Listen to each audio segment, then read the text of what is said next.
We got a ton of new Spider-Man 2 information we're going to share regarding the suits, deluxe edition news, and a lot more, some special new locations that have been added in. So with a lot of DLC content like custom suits, we've been able to upgrade and update our version of the game in order to be able to unlock all this stuff. This is actually not going to be the case with Spider-Man 2. Insomniac Games did confirm over on Twitter when someone asked, can we unlock the digital deluxe suits via in-game progression? And Insomniac Games replied and said, no, they're exclusive to the digital deluxe edition. Some of those suits are going to be the tactical suit, 25th century suit, apocalyptic suit, encoded suit, biomechanical suit. So there's suits for both Peter and Miles in the game that are going to be exclusive to the digital deluxe edition of the game. Comment below, what do you think about this, that's only going to be locked to digital deluxe? Because I know a lot of players would probably want the ability to just go in the game, unlock them through regular progression, or be able to buy them individually and just cherry pick their favorite ones. This is locking it into the digital deluxe edition of the game. The only thing I'll say is that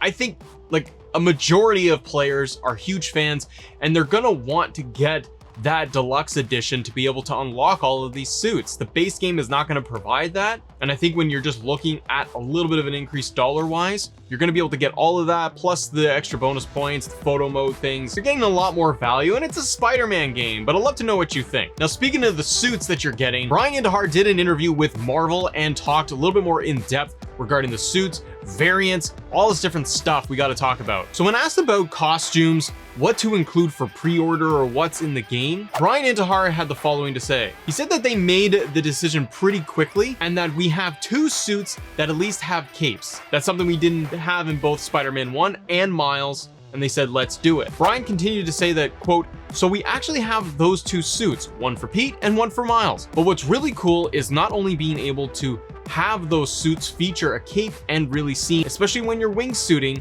it looks really cool. The web wings, being able to actually have color variants for each. Now we stop right there. We're gonna have color variants for like a lot of the suits in the game. And with the early access suits, where you're going to be able to have the wingsuit, essentially, you're just turning into Batman at this point. And I'm kind of into it. But it's opening it up because we had in the neighborhood of 40 plus suits when it came to Spider-Man 1 in 2018. By the time we were all said and done with the game, Miles Morales had a ton of suits as well. And this is something that fans really, really love, but also we're looking for more options. I love the throwbacks to all of the movie costumes that we get. I definitely want to see them add in a bunch of stuff for the symbiote suits. Everything from the animated series, Spectacular Spider-Man, the movies, like just give me all of them. So when they talk about color variants, this could open it up even further, that if you're gonna have an encoded suit that is giving you that yellow and black look, there's a potential that we're gonna be able to go in and just modify the colors on it.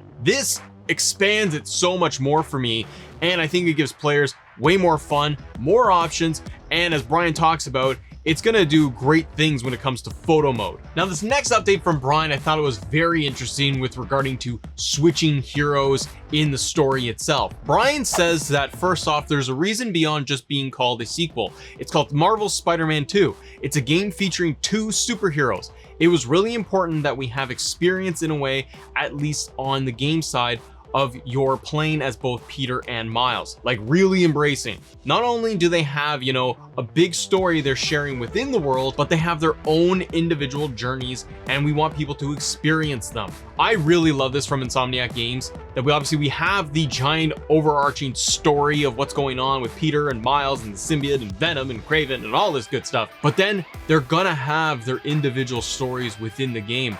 This could increase, obviously, the game's entire playtime. And because it's open world, it just keeps going. And the potential for future DLC packs coming in, this huge world, it just could be so expansive and give us even more to play with. Brian continues to say that now the way it's going to work is when you're playing the main story, that main story path, those missions are going to determine based on where we want to go with the mission and the story, who you're playing. So sometimes we'll have missions where you just play as Peter, sometimes you'll just play as Miles. Sometimes they'll be together, like in that gameplay reveal that we showed. That will be determined when you switch between the two characters. And following up with the switching between characters, Brian said, so that's the main story in the open world. When you're exploring a city now, you're gonna be able to switch instantly, and a lot of that is because of the power of the PlayStation 5. you can really just kind of one button press. You're playing as Peter and Queens, and all of a sudden you can say, I want to be Miles, and he'll be just right around the corner. And now we're swinging as Miles. It's instant.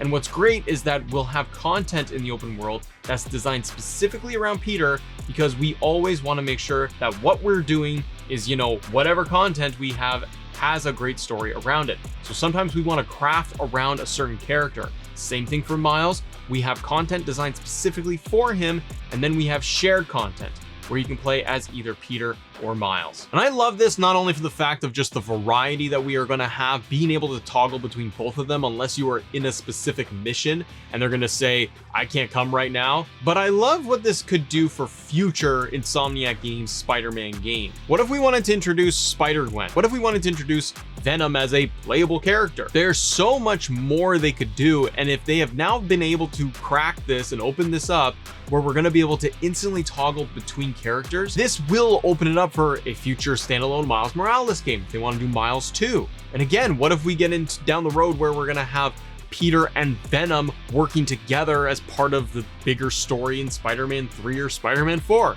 I can also kind of look beyond just the Spider-Man franchise. What about Wolverine? We got the standalone Wolverine game coming from Insomniac Games, but when they're introducing some element like this where you're going to be able to toggle between characters in an instant, it can really open up games like Wolverine, future Marvel games from Insomniac, to be able to play as different X-Men, or have missions where you are going to be in a co-op situation, or the individual story paths. It's a delicate balance, but Insomniac is proving that they can pull this off. Now, with the game coming out on October 20th, pre-orders went live, brother, and they're just gone. They're gone in an instant, and I couldn't even get the I wanted the box with the Venom statue.